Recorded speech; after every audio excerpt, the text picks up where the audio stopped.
Outside of Commander, people pour hours and hours of time into putting together stats to determine the strongest deck and figure out the overall metagame. But for casual Commander, people will often say there is no meta, nor is there a strongest deck. But I'm here to tell you that's a lie. There are aspects to casual EDH which form a loose meta, and there is most certainly a deck that I think is stronger than any other theme, and I'll tell you how to beat it. But first, if you like my videos, consider subscribing and checking out the Patreon.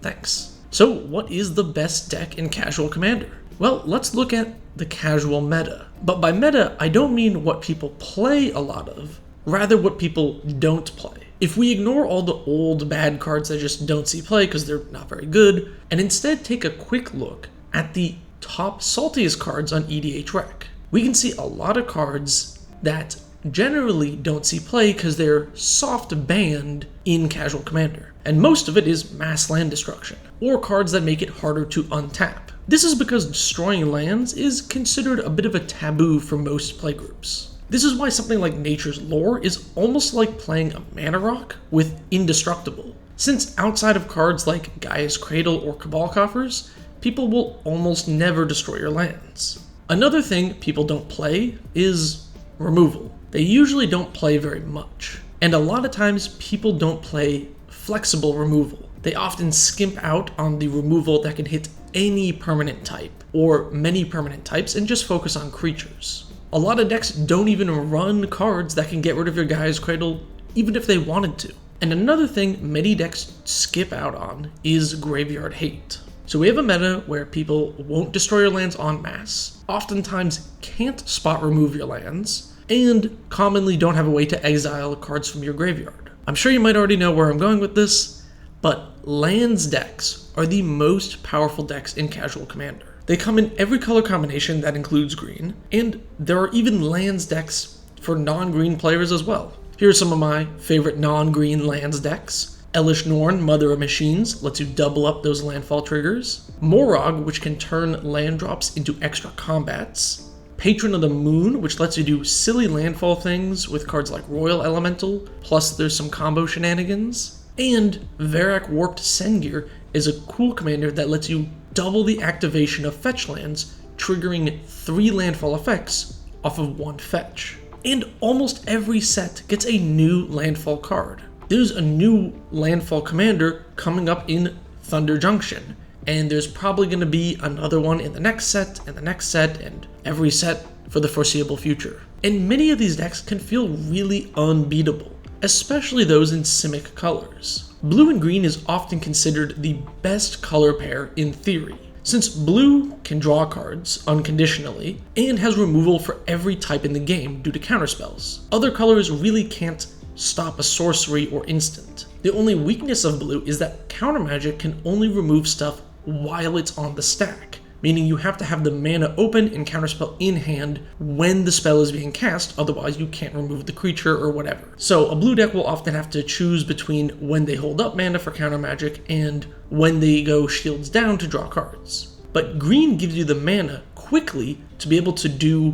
both aspects. So many of these simic value commanders feel like they can be really hard to beat, since once they drop their commander, every ramp spell is just more cards and more mana to counter your stuff. And normally in 60 card formats, ramp is considered to be not very good, since it's a very bad top deck and doesn't actually commit anything to the board. But in casual Commander, these slower value-oriented landfall cards turn your late game lands and ramp spells into value or just power on board in some way, eliminating that weakness. For the most part, the weaknesses of a slow ramp deck are nullified by the slow casual nature of Commander. Alright, so I've just explained these decks are really powerful and very well suited for casual Commander. How do you beat that? Your first thought might be stacks or mass land destruction, but that's actually not a very good solution. If you play your stacks piece or mass land destruction after the land deck has dumped their whole hand in ramped, they might already have too many non-land value pieces in play for you to surpass, and also they have a higher density of lands in their deck, meaning they're more likely to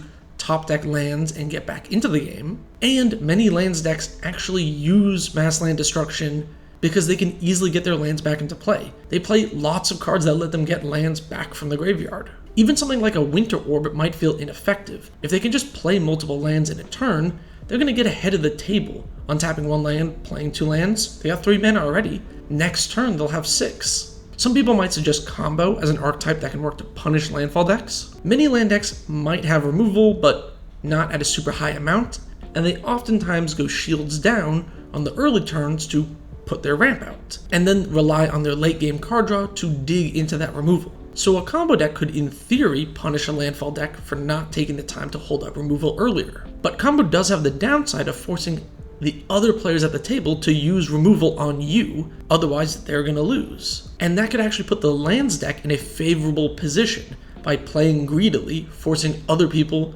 to use their removal, then they can play their value pieces without any threat of getting them removed. And unlike a lot of my other videos, the answer here is not playing more removal. As much as I advocate for people to jam more removal in their decks, trying to 1-for-1 a 4-color value lands deck is not going to work. Once they play a landfall creature and 2 fetch lands, that spot removal isn't going to help very much. They've already gotten so much value from it. A better solution is aggro. Many lands decks will be taking time off in the early game to ramp into their threats and value pieces. So, let's say turn 1 they play a land, nothing else. Turn 2 they ramp. Then on 3 they ramp again, and then they play like an AC, and then another land. Now they're in top deck mode, right? Their hand is empty, they've played their ramp spells, they've played all their lands. The benefit of some of these commanders is once you're in top deck mode like this, all your lands and ramp spells are also card draw, so then you draw into either more of them or your threats. Now compare this to an aggro deck. If you played something on turn 1, 2, 3, 4, and 5 and hit that AC player every single turn, they might be feeling a lot of pressure on their life total. And if you can convince the rest of the table to fight against the lands deck that they also can't beat in the late game, a little bit of extra chip damage from other players means that by the time the AC deck finds their bomb, they might not have enough life to make use of it. And feel free to focus that player down. Whenever I see an aggro player say they're gonna share the love and hit each opponent equally, I know they're gonna lose the game, because they're not focusing down the greedy control player whose deck is most powerful late game, whomever that might be. If you're an aggro player and the simic value deck is complaining because you're targeting them, tell them that this is the only way for you to win the game. That's the cost of playing a deck that takes the first 5 turns off to just draw and ramp. You're weak to aggro.